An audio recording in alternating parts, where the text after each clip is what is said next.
Good morning. It is July 5th, and we're going to cover notebooks 10, 11, and 12 today. More about accessing data with pandas, because, no matter where the data came from, once you have a data frame, they all operate with all that common functionality of, changing data types and renaming and reordering columns and sorting, all that sort of stuff you would do with mouse clicks. You do it in Python with a line of code. Okay, let's see here. Any questions or concerns before I launch?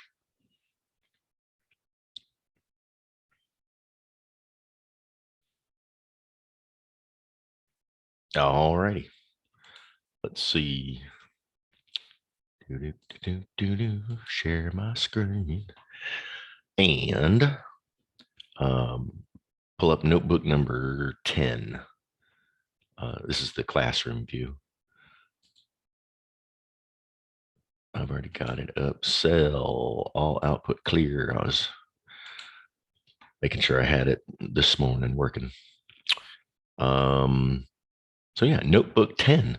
Last time when we did the intro to pandas, we read in typical flat data out of CSV and turned it into a data frame, and you saw all the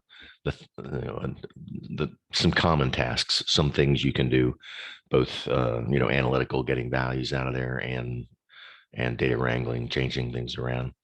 Some of you will eventually or now have access to a relational database that you can connect to at work. So if you're choosing to use Python to do anything, you can skip that intermediary step. Instead of logging in with whatever tool to the database and doing a query and then saving that query as a CSV and then bringing it up in Python, you can just connect to the database automatically, or directly. So this is the way that looks. And there's a couple of interesting methods that you need to keep in mind when you do this. Some things we haven't done. So the first thing is you got to have this MariaDB on your machine.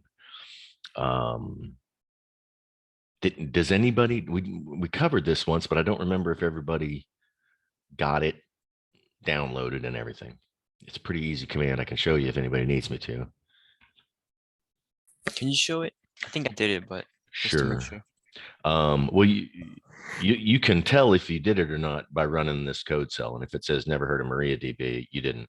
So, but just in case, just for the recording and everything, all you have to do is go to your start menu and your Anaconda folder on your start menu. And then there's this thing called the Anaconda prompt. And I'm not a DOS guy anymore, but I think all this really is just a what used to be a DOS prompt. And I think the language of what used to be DOS commands is now called PowerShell. But anyway, you only need to type in one line here. I want to say it's pip no dash. Isn't that what we decided last time? Seth, I want to say it was you that was knee deep in that conversation with me. Yeah, I believe we didn't need a dash for that. Pip, you believe we did need the dash or did not? I don't think we did. I don't think we needed it, if memory serves, which it rarely does. Pip install MariaDB. Now, what that does, pip, it doesn't stand for package import process, but it stands for something close to that. So it's a command. So if I were to hit enter, it would tell me you've already got that package. But if you don't have it and you hit that, it'll take, I don't know, 20 seconds or so. But it reaches out to the actual GitHub code repository where the official libraries reside for the entire project, and it pulls it down to your hard drive. So it will need to reach through the firewall which can give some people trouble. But anyway, that's the command to install this MariaDB library on your hard drive, because it's not one of the 200 or so that come with the Anaconda distribution. So I had to download this one, and I had to download the one for Oracle. In fact, when I first wrote this notebook, it was connecting to Oracle, not to MariaDB. So anyway, there's that. And to get out of that, I think you just type exit. Yep. Exit gets you out of that. Kevin, were you following along with that? Yeah, I've got it working. I got it working too. Edgar, that was you. And you were able to import. Was that you asking for Yeah. me to show that again? And Yeah, and I got it. and you got it going. Okay, cool. Mhm. So yeah, MariaDB is just a library of functionality that connects to the guts. I've never looked at the source code, but it connects into a MariaDB account using your same username and password that you used for Workbench. So I will run this, and then I'll talk about what it did. So the database username for me is dwalker, and there is a instead of just saying the input function, I think there's an optional parameter that will mask if you're typing in a password, if you were doing this like a real, application, but we're not.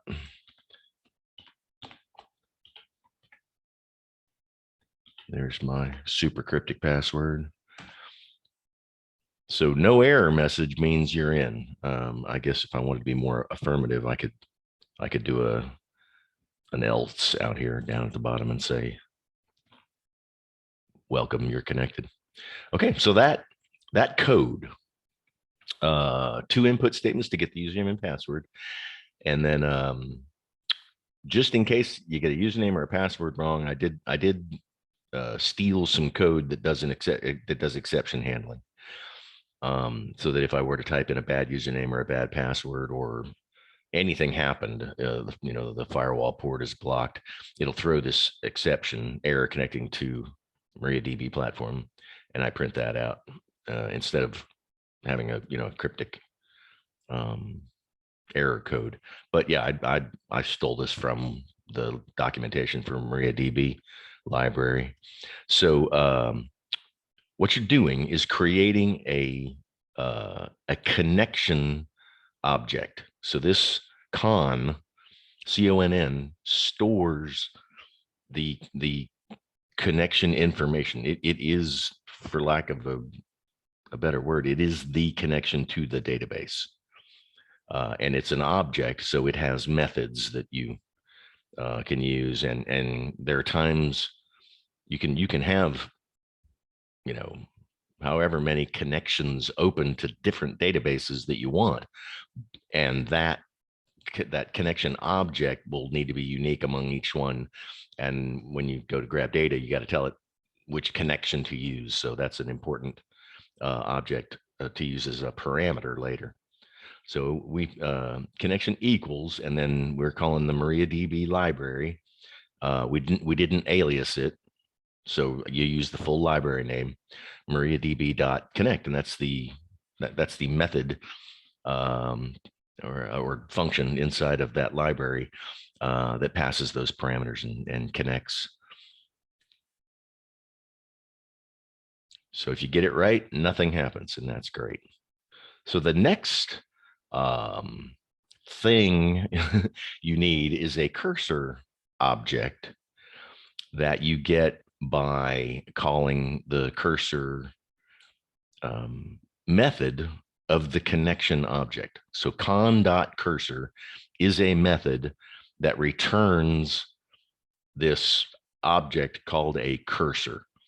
And you'll see a cursor is kind of like an iterable object. You got to do a couple of things to get it to do anything, but it is your like the connection is your connection to the database. A cursor is like a particular SQL command. So here's some examples of how that works.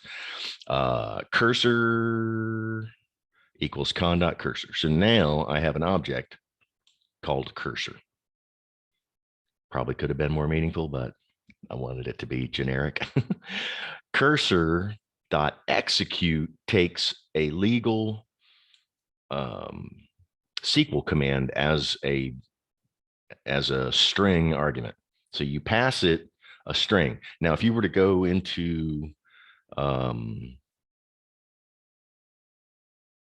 Workbench and type show databases, it's a legal SQL command, and it returns a list of the different. It's really schemas, which those terms are kind of used in interchangeably. A schema is a database, kind of. Anyway, so you've got to do the execute method, but then nothing really happens, except that it sets up that cursor so that when you do the cursor dot fetch all, that's when it actually iterates through and returns the rows. So I'm fetching that cursor into databases. So databases will be a list of those schemas that are available out there on our server, just like you see on the left-hand column when you are in Workbench. And we told it to connect to the Northwind. It's really a schema, but they use the term database, so we use database. We're connecting to Northwind, which is the import export traders with employees and customers and whatnot. So that's the database that we are connected to. Okay. And here's another. You can reuse that cursor if you do a cursor dot execute on another command. It just loads up that command into the cursor. So here I've changed it to say show tables, and since we're connected to Northwind, it'll show the tables in that schema. And then I do the fetch all again, which is necessary to get it over here into tables. And then for table in tables, you'll see it's a list where we're going to have all of the 16, I think, tables in the Northwind schema. And this last line here, cursor returned the data type of tables is a list. So the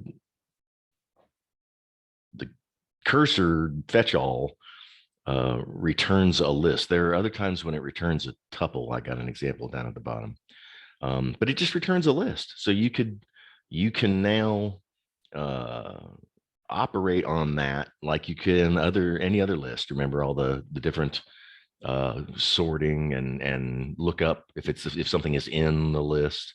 So you can now use that in your logic. However, it's no longer magic SQL database stuff anymore. It's just a list in Python. Okay. Any questions so far? Have I skipped over anything? You got to connect.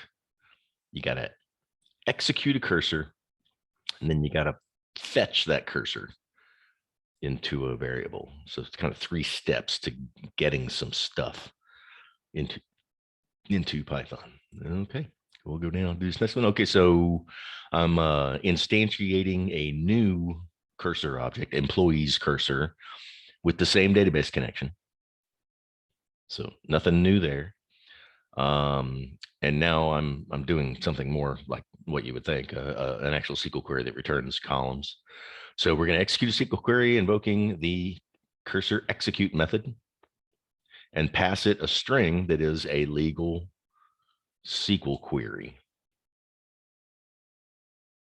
And then we'll print the data type of that cursor. The data type of our table cursor is a MariaDB cursor. Duh.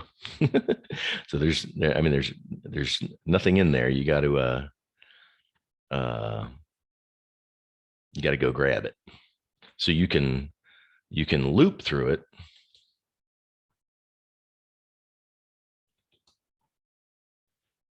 And it looks like a tuple when you iterate through it instead of fetching it all into a data frame. So there's more than one way to access that data. So in a for loop for employee row in employee's cursor, you can manually loop through it like this in a for loop. The type of employee row is a tuple. Each row in that cursor comes back as a tuple, which is just a list. You just can't modify the membership of that list. You can't modify the things in that list. So we iterate through the cursor manually and pull out the first name and say employee name is. So that's another way to get to your SQL data other than the blam fetch all method.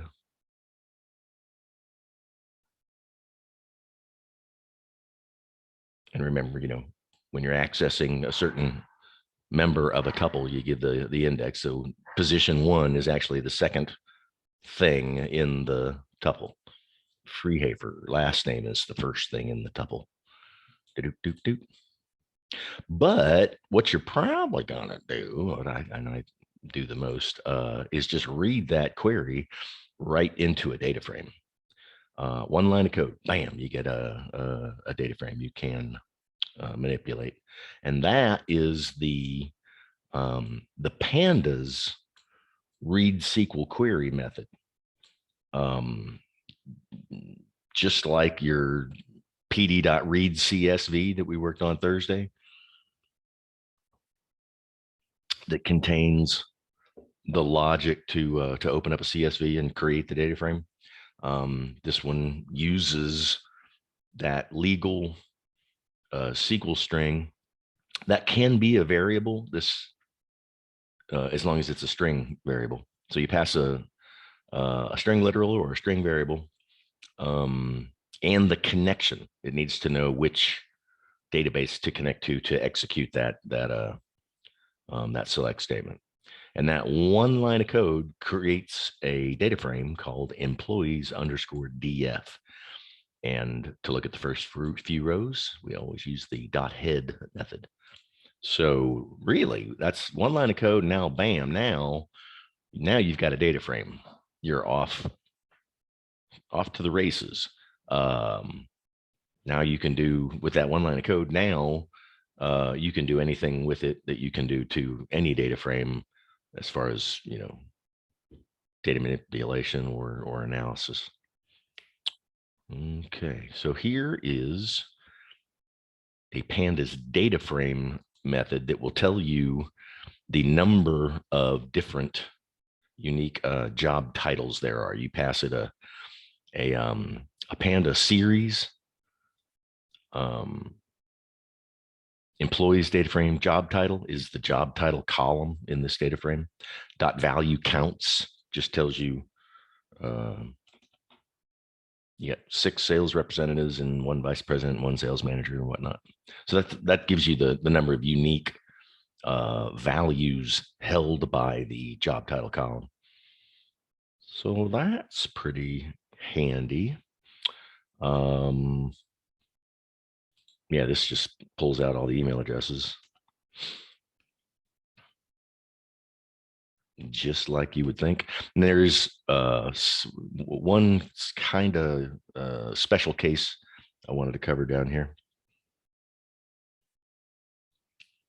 And that is a single row subquery that uses a group function, remember from SQL, like max or min or average. and it returns, one row. So you still have to deal with it kind of uniquely, I thought anyway. It seemed like it was worth putting in a notebook here. So this code block is going to instantiate a cursor item. I called it single item cursor. And then I'm going to execute select max of ID from employees. So the maximum employee ID. And we still have to fetch the cursor by assigning it to a variable. So I am going to iterate through that in a for loop. And it returns a tuple, even though it's a tuple of one item. So you do have to treat it differently. So I print out the temp employee ID, and I verify the type of it just to show you guys it comes back as a tuple. So then I pulled out the 0th because there's only one thing in it. I pulled it out using the 0th index, or the first thing in the tuple, to turn it back into a normal, variable that I could use for whatever else comes along. And you see it changed it from a tuple to an integer, because the data type of the 0th cell of temp employee ID of that tuple, the data type of that element is integer. So there you go. So that's the basic syntax that you would need to pull something out of a database. And of course, I would never be able to type that up from scratch. I'd look at it and modify it. Any questions on that? Any connection problems? Or I haven't tried lately. It seems like you can change the database. I mean, I know you can connect to a different any of those schemas that are in our database in Workbench, but I haven't checked to see if you can change the database without reestablishing the connection. Easy enough to do, though. So there you go. Connecting to a SQL database with pandas. No questions. Dun, dun, dun, dun, dun, dun, dun, dun, dun.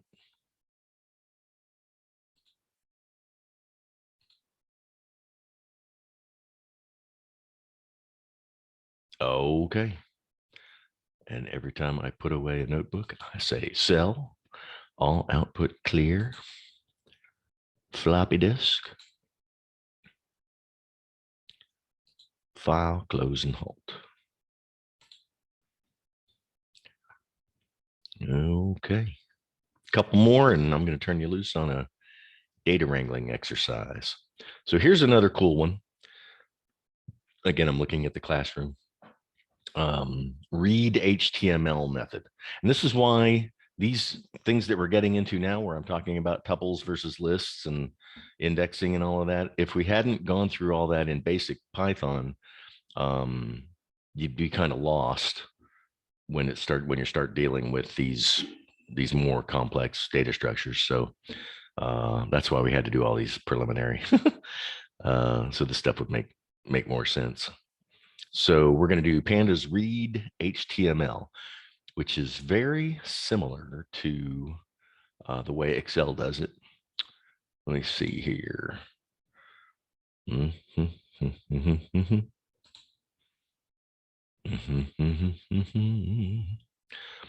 It's a just like read CSV and SQL query. There's a read HTML method in pandas, which does all the magic for you. So there's also there's a read JSON. There's quite a few data access methods in pandas. So I'll run that, import pandas as PD.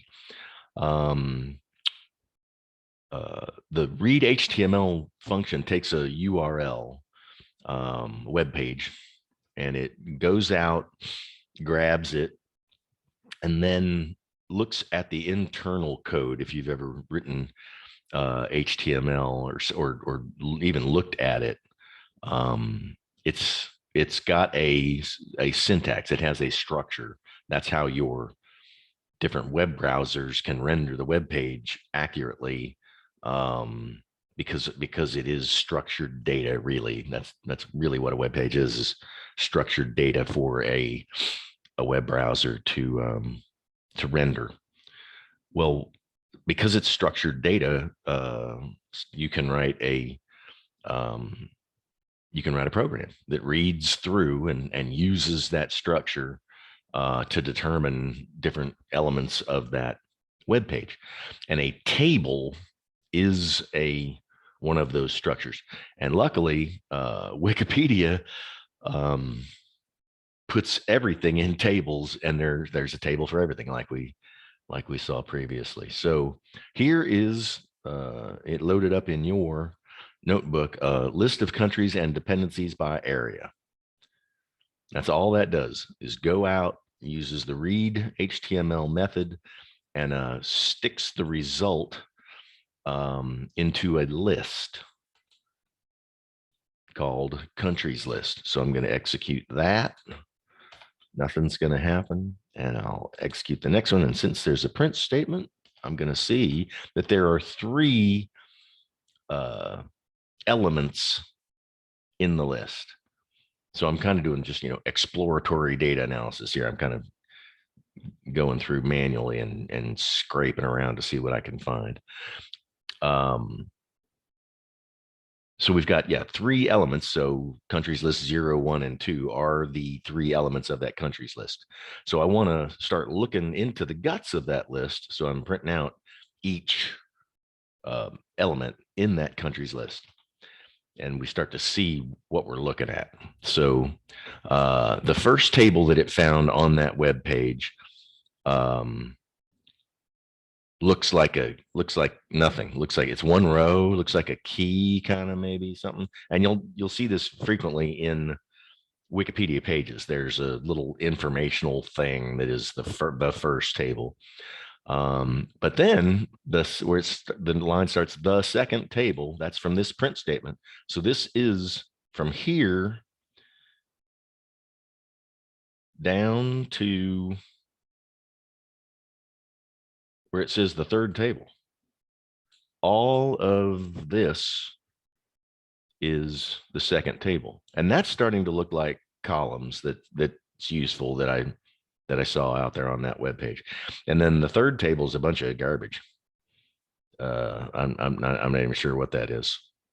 It's garbage as far as me being able to use it. So it's really obvious to me that countries list index 1, the second element in that list, is really the data that I'm looking for. So we can tell that it is I think it's a data frame. Hang on just a minute. I made that note myself. It reaches in each table. I think it returns a data frame. Yeah, returns a list of data frames. Note to self. So each one of these are a data frame. So when you look at them, the one that makes sense is the one your keeper data frame. So I just converted it over here to countries DF using my DF convention. So countries list 1, remember that was a list of data frames. I'm going to peel off just the one that I'm interested in and show the first 5 rows.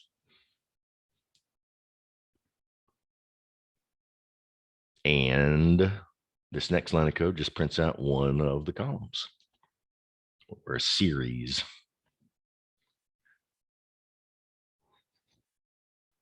So that's another way to go grab some data in Python. And there you go. Once you have a data frame of relative quality, you're off to the races doing whatever you got to do for converting.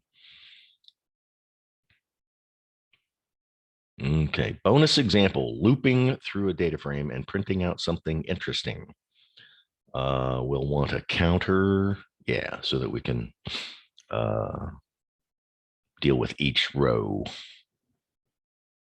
For land area in the country's data frame, this is one of the columns up here, and this is why it's so useful to do a df.head, because you can go up here and you can copy and paste the column that you're dealing with, because I thought sometimes these column names are kind of hard to type in and get it right. So you just cut and paste that down there.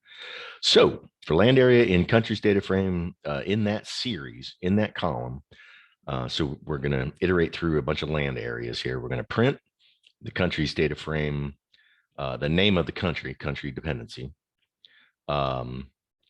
That's the series, the column, and then we give it a row index. So df underscore index will increment by 1. So it starts off at 0, 1, 2, 3, 4, 5. So it will run through each row basically of the data frame.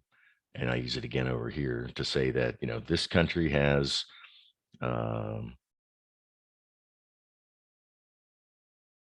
12,000 acres of land. You'll see that here. Just constructed that string just as an example.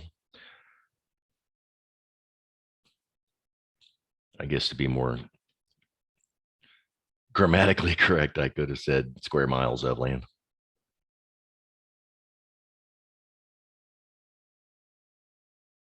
Dun has no.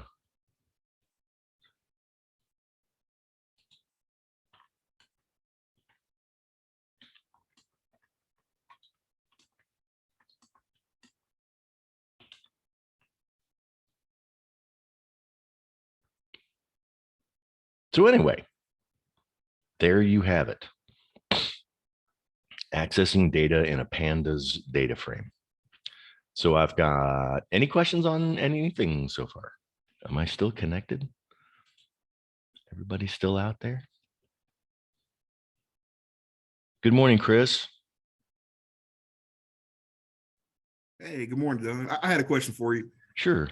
After we pulled that data in from Wikipedia, can we then turn this into a say a graphic of some sort, like a table? Certainly. Well, not table, graphic. Yeah, there's all kinds of charting you can do. We're going to cover those in the last 2 notebooks that I do that have a number to them. I may throw up a few just for fun.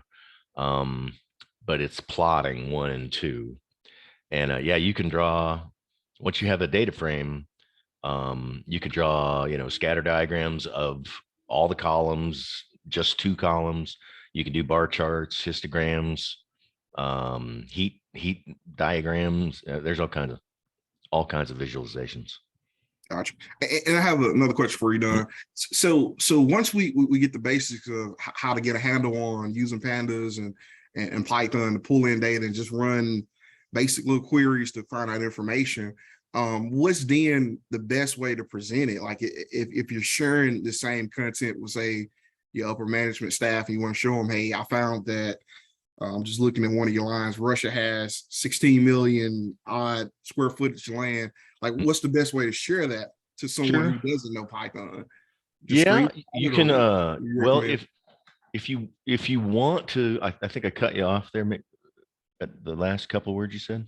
Oh no, you're fine. I'm just saying the best way to share it to someone who's not not savvy in Python. You want to just share your findings.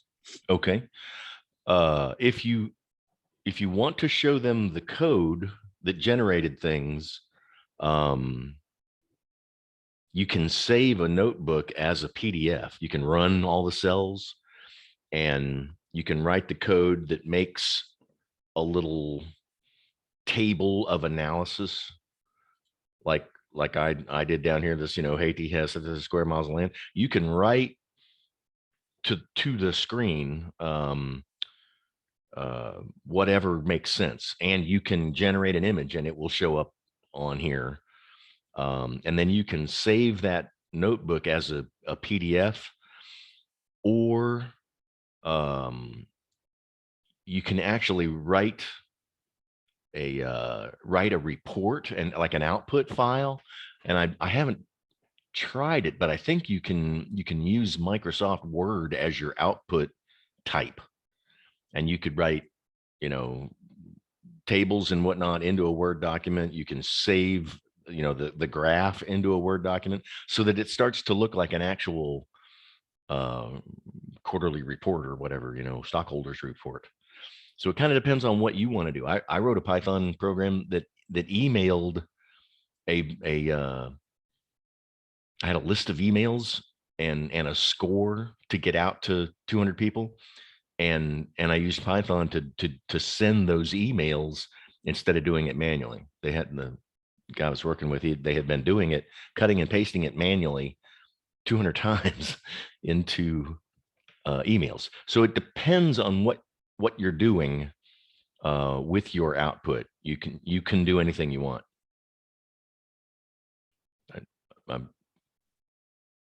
I think we'll start seeing that. Okay. But yeah, you can, like, for example, let me see here. If I think I can save this notebook.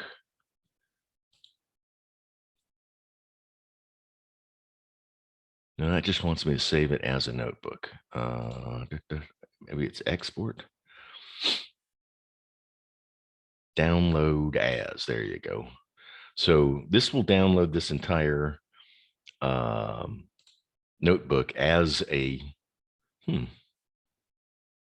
I don't have Pandoc installed. I could have swore I know, I think I've written images out to the hard drive. I don't know that I've ever tried to save a notebook, but let me take that for homework, because apparently I've got a library or something I need to install before I can do that. Let me see if there's another download as.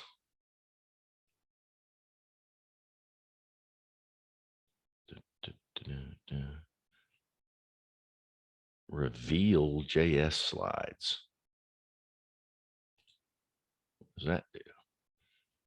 That pulls out an HTML document, and then when I click on that, hey, it just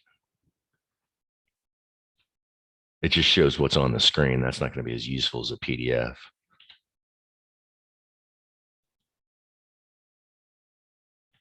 So yeah, there's other ways to export a notebook other than giving it to somebody that doesn't have, if they don't have Python loaded on their machine, the notebook itself is pretty useless. But Chris, let me look into that that PDF export and why it's not working, and Yes, sir. I'll get that to you. Thank you. Sure. Okay, so let's take a quick break, 10-minute break, and then when we come back, we'll do the last how-to kind of for wrangling data in pandas, and then I'm going to turn you loose to complete this exercise. Okay, so let's come back at 9:20.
Okay, so I think I successfully downloaded the package. We'll test this in real time. The command that I used was winget, I believe. Winget install pandoc. Starting to sound like Klingon. But that purportedly put the pandoc package on here that allows you to export as a PDF. So let's test that theory. My OneDrive, my documents, my Python, my notebooks. Okay, what we were in, HTML method. Yeah, we were doing this. And I'll do cell run all.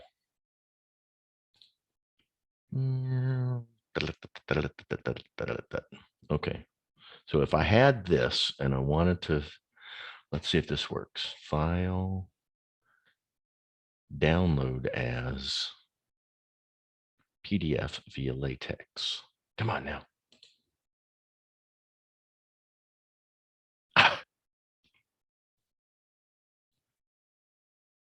Yet another package I got to get installed. So I'll keep working on it, Chris. I have to have XE LaTeX, which I'm sure is just as easy as what I just did. There's package dependencies. Sometimes a library calls another library and calls another library, and if you don't have any of those on your machine, it fails. Thank you. I'll keep trying. Okay. Yes, sir. Let's see. Because that'd be a good step at the end of an exercise. Let's see here. Cell all output. Clear. Save a checkpoint. I'll close and hold. And we are doing data frame wrangling examples.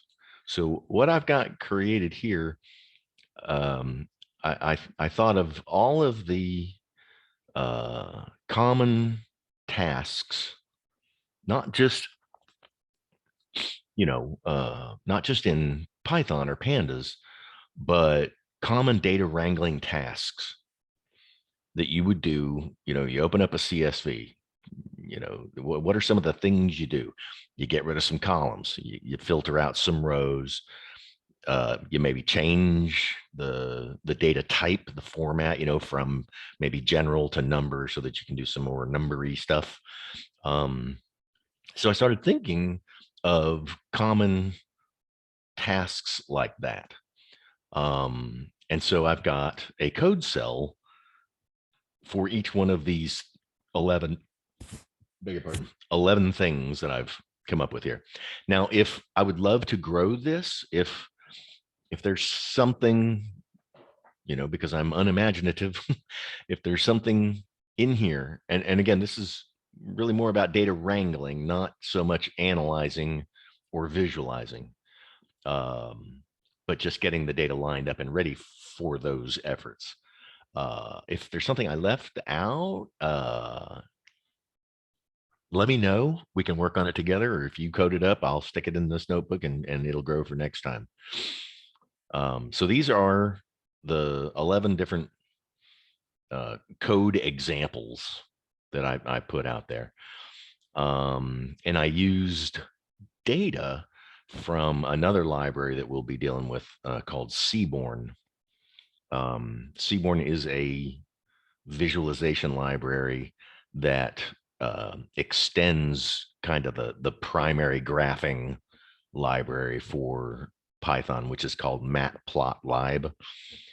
Seaborn sort of extends that, but for these examples, I just needed some data, right? And I didn't want to have a file to have to go with this, so I just needed an easy data frame. So instead of creating one, typing one up, I imported SNS, and it has sample data sets that you see a lot. If you Google Seaborn tutorial, Python Seaborn tutorial, a lot of tutorials out there will use these internal data sets as sample data to show you how the different graphs work. Seaborn and Matplotlib, they're not really competitors. They're kind of complementary. There's some things you can't do in Seaborn. You have to do it in Matplotlib as you're working on a visualization. But like I said, we'll go into that a little bit. Yeah, starting next week. Okay, so here we are creating a data frame, but I'm using a data set method from Seaborn, but that's the only thing to worry about. So that's creating. Number one is creating a data frame. Number two, viewing a data frame. Structure is the .info. So these are just cheat sheet reminders of how to do this stuff. And then 2A is, yeah, descriptive statistics is the .describe method. Renaming a column, dropping a column, adding a new column that's calculated from other columns, filtering out rows, displaying unique values in a column, checking for nulls, missing values. That Python uses that capital N, little a, capital N. It'll also use NAT sometimes, not a time. Replacing values in a column, changing the column data type, and sorting the data frame. So my imagination ran out when it comes to common things that you would do to, line up, clean data. But if there's something that's equally generic, you know what I mean, that I can add to this, let me know, please. So, and these are all the, I don't think any of them are new. The way you deal with some of this stuff is maybe a little new. So this, like,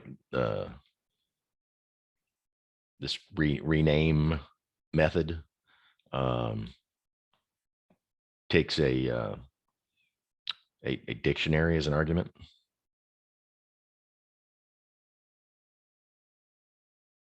Change bill length to bill length, millimeters to flipper depth. So let me just run all here.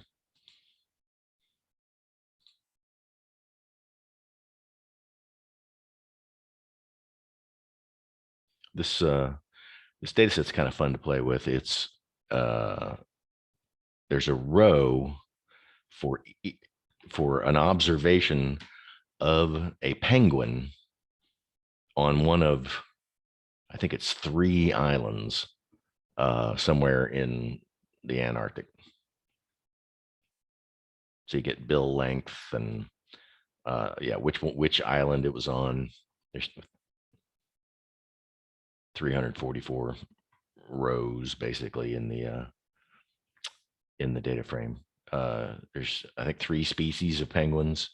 They measured their bill length, their bill depth, flipper length, and their weight and their sex. And these observations are all in this data frame now. So here in this code, we renamed bill underscore length underscore mm to just bill length. And we dropped, we don't need to shame the little guys. So I dropped a column that, like you will often do in Excel. So that's how you delete a column.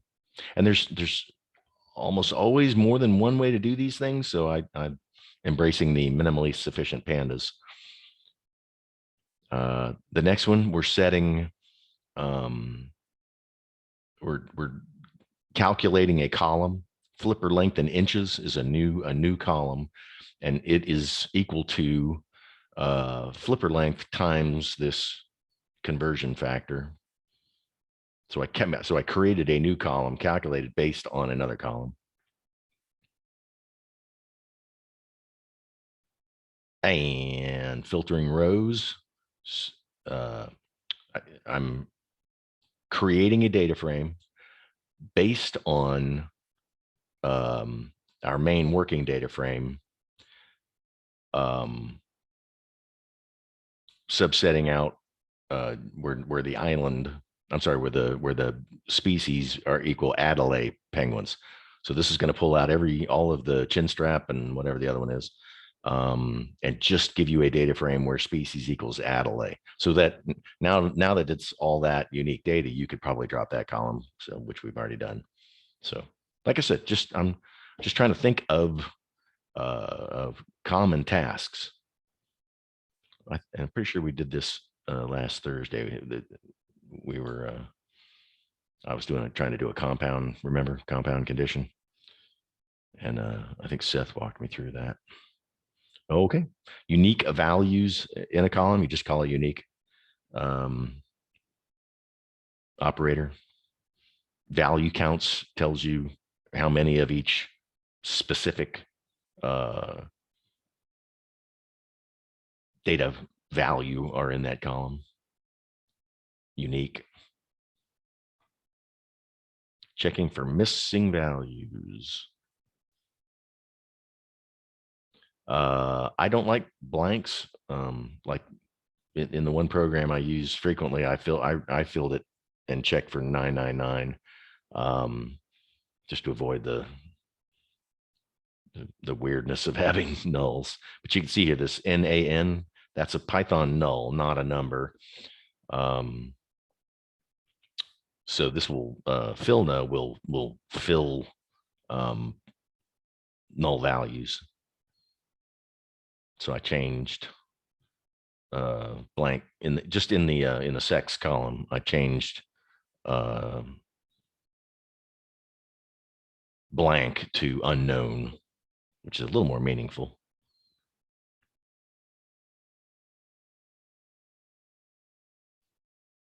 And replacing values in a column. And again, these are iterable. So you don't have to loop through the series. A column is a pandas series data structure. You don't have to iterate yourself through the whole series. These pandas methods do it for you. So in this one, I'm saying that the values in the island column are going to be the values in the island column, replacing Bisco with biscuit.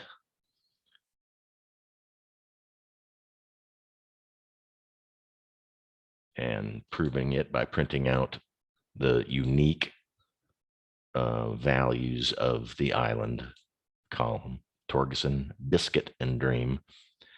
And then if I do a df.head, remember it defaults to 5. So if you want to see more, you just put the number in there. To get to a biscuit island, there we go. All right, and changing a column data type. You use an as type method instead of using like the base Python int or float to change the data type. You have to, there's libraries built on libraries here, and it doesn't work like that in pandas. So you say as type. Some things work better if you have the actual the correct data type. So like species was just object, which is like a string. It doesn't know what to do with it. But that's actually categorical data. There's 3 species, right? The chinstrap Adelaide, and thought I had that printed out here. And gento, that's right. That's why I can never remember that. A gento penguin. So there's 3 of those. So that's really a categorical variable. So so this code up here basically recasts that series as this data type.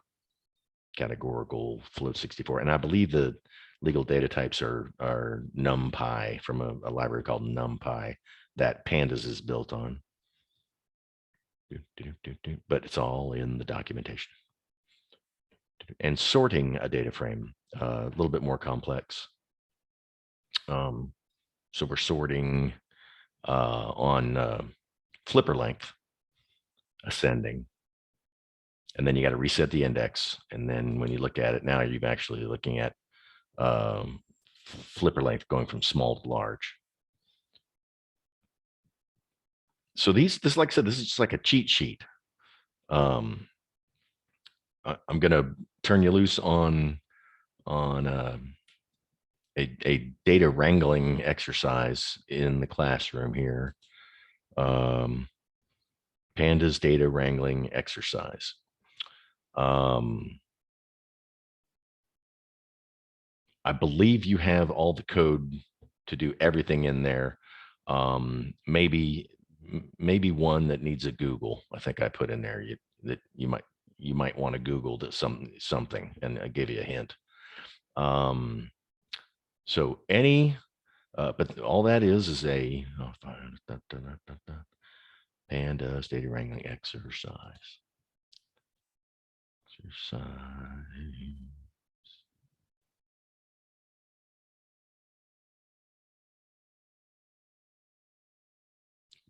Don't pull up the one with all the answers. It's really just a couple of lines of code per code cell. It's amazing what you're doing with. So I gave you code cells with the instructions in comments. There's 3 files that are in the classroom to use, and you're really just creating a data frame and adding a couple of columns, deleting a couple of rows, just getting some hands-on with Pandas.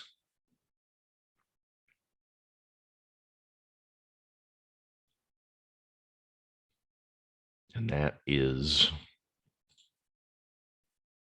this thing right here. So I'm going to give you the rest of the day to work on that and get caught up with anything else. And we'll do a little bit more. Whoa. Yes. Hi, it's Alyssa. For the examples that we were looking at, I don't have the sorting code in my notebook. I was wondering if you could go back so I could type it out. Sure. I wonder if you guys have let me download what I have on the classroom. It might be a little old. I might have added one. Hang on a sec. Glad you pointed that out.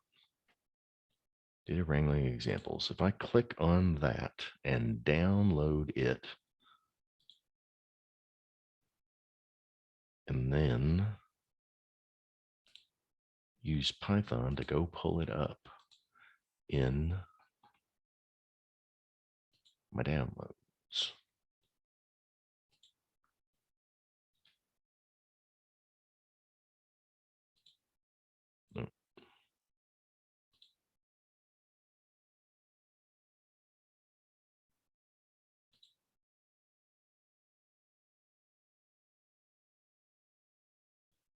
Okay.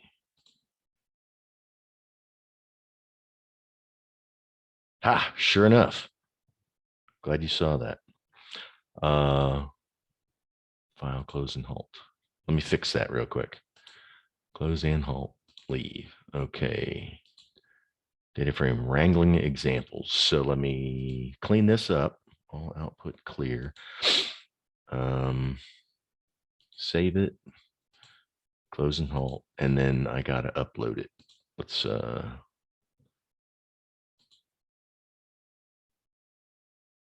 I don't want to do it that way. Modules.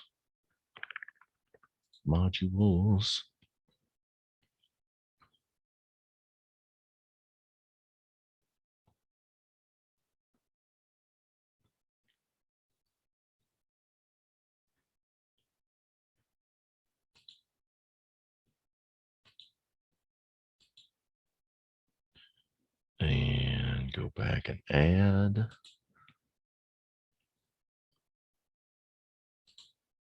A file.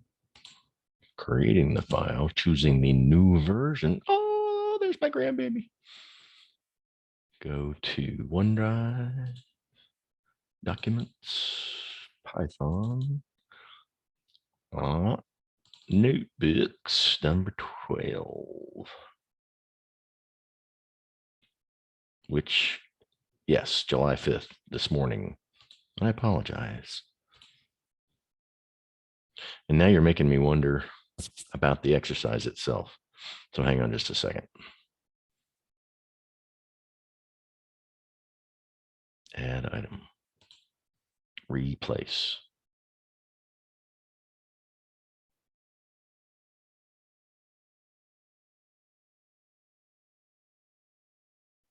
And move it back to where it belongs. There. Thanks for pointing that out, Alyssa. I had an old version. So let me look real quick at this thing.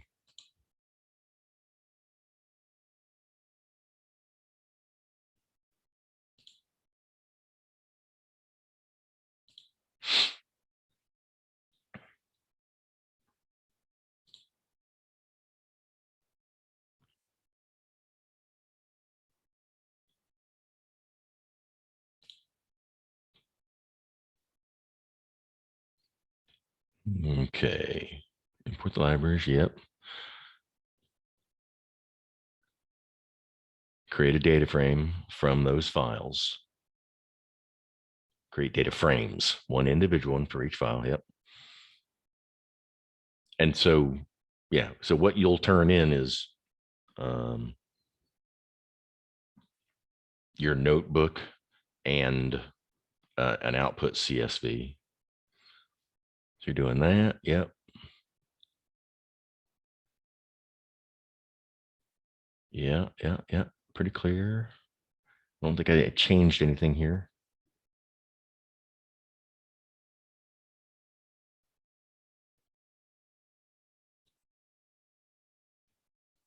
And I gave you an example of that. Yeah. Yeah.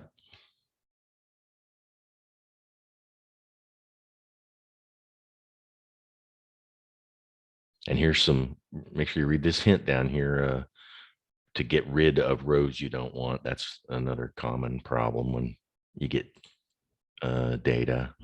Yep, you know what descriptive statistics method to use. That one I think is new. A correlation matrix. It's just .corr, .core.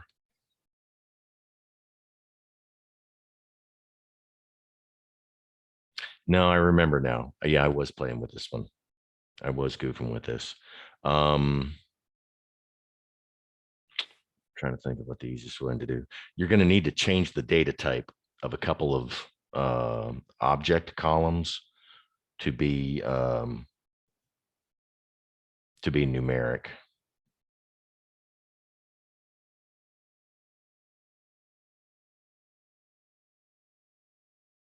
So let's take 10, maybe 13. Yeah. Let's come back at 10 a.m.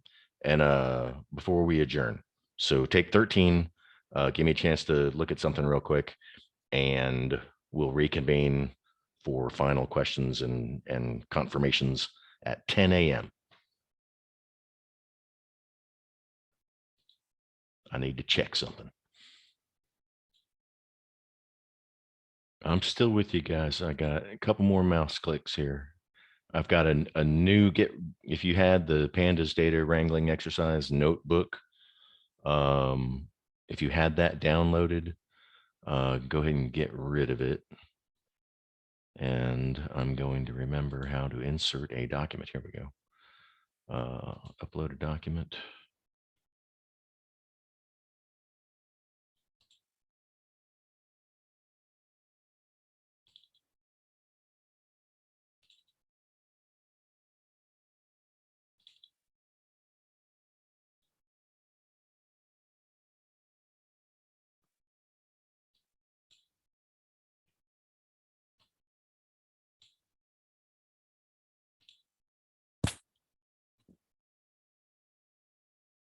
So if I save,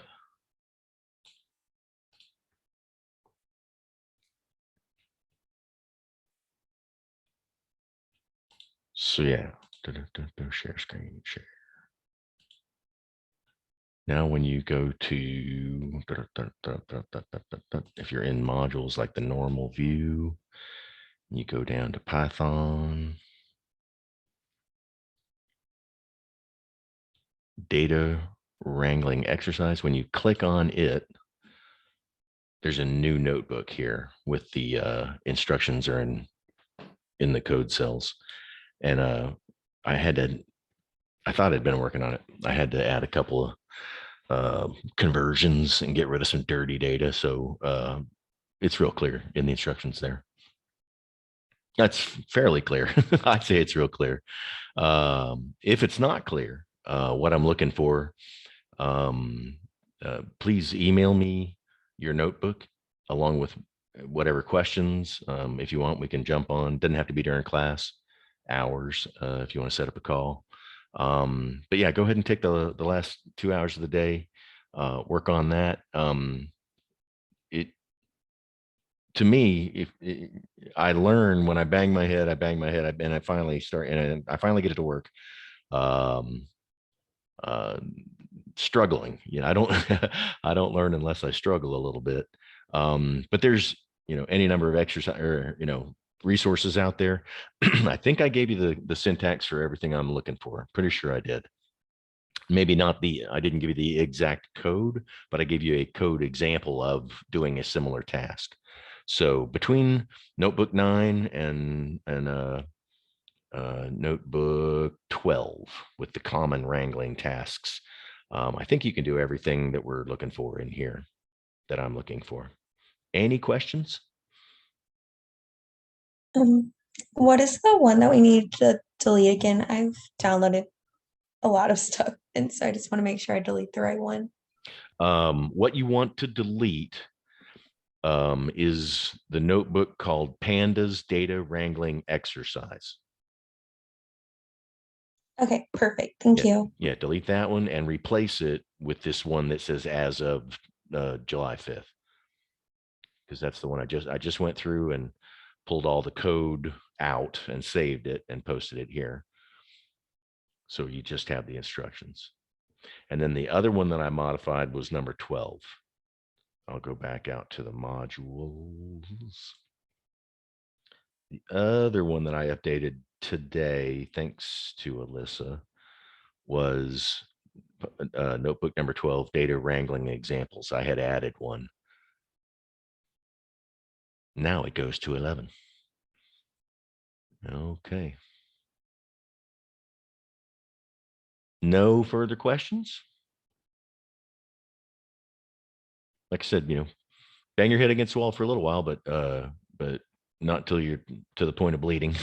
Shoot me an email with the notebook attached, and any questions, anything that you're having trouble with, and I'll take a look and get back to you pronto.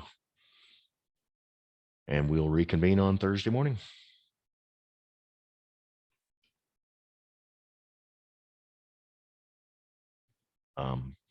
Pausing one more time for any last questions.